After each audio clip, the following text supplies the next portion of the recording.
Ukraine से बचने का सिर्फ एक ही रास्ता है। अमेरिका बहुत बड़ी संख्या में पैट्रियट मिसाइल यूक्रेन भेजने को तैयार है, लेकिन ऐन वक्त पर जर्मनी से जेलेंस्की के लिए बहुत बुरी खबर आई है। जर्मनी ने अपना वो हथियार यूक्रेन को देने से मना कर दिया है, जिसकी बदौलत जेलेंस्की रूस पर बहुत बड़ा हमला करने का प्लान बना चुके हैं। ये रिपोर्ट देखिए।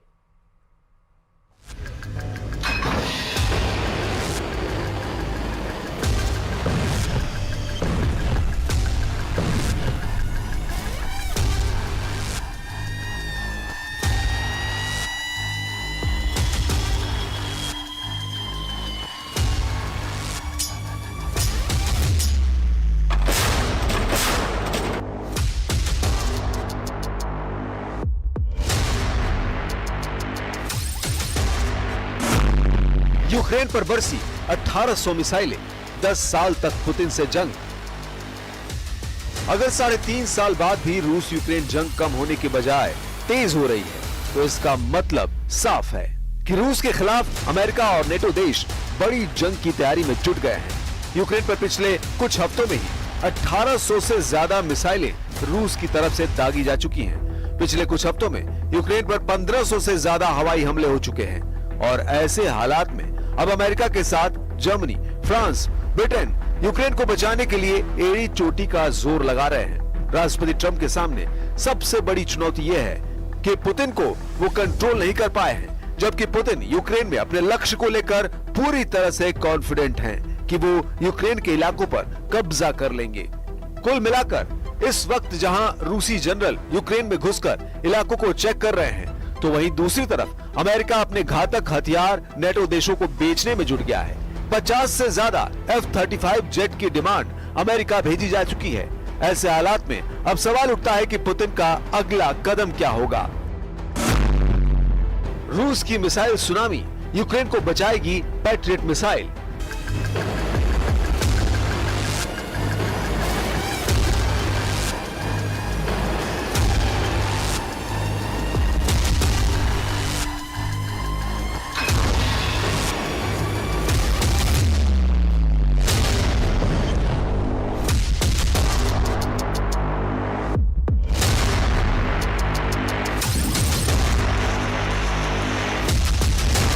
यूक्रेन और रूस के बीच चल रहे संघर्ष ने एक और खतरनाक मोड़ ले लिया है।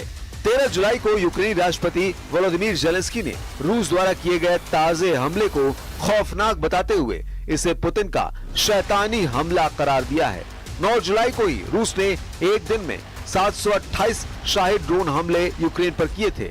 इसके अलावा रूस ने इस्कंदर और किंजल मिसाइलों का भी जमकर इस्तेमाल किया।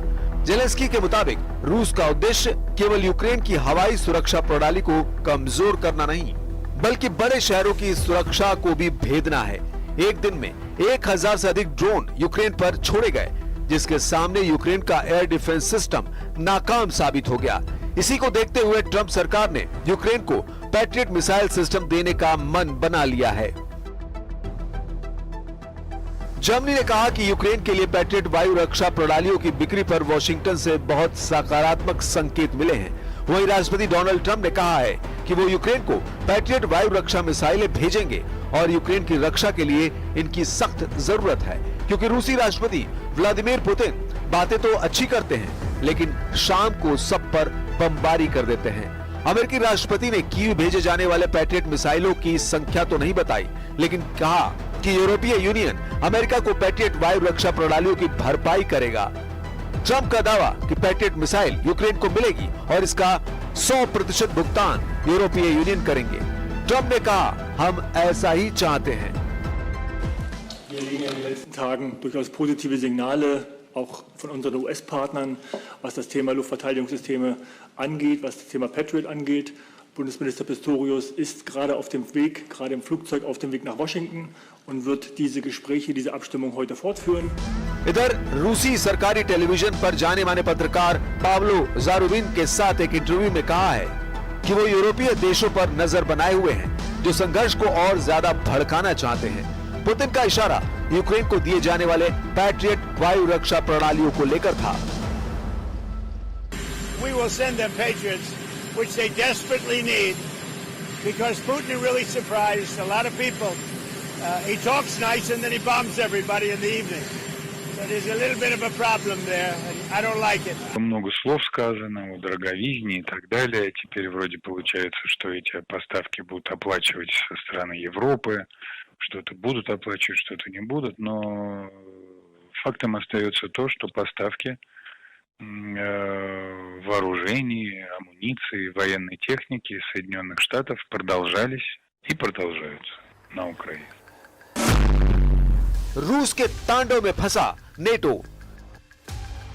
लेकिन यह भी 100% सच है कि यूक्रेनियन यूनियन और नेटो की तमाम मदद के बाद भी रूस यूक्रेन जंग जीत रहा है। जिस तरीके से रूस बड़े इलाकों पर कब्जा कर रहा है वो हैरान करने वाला है।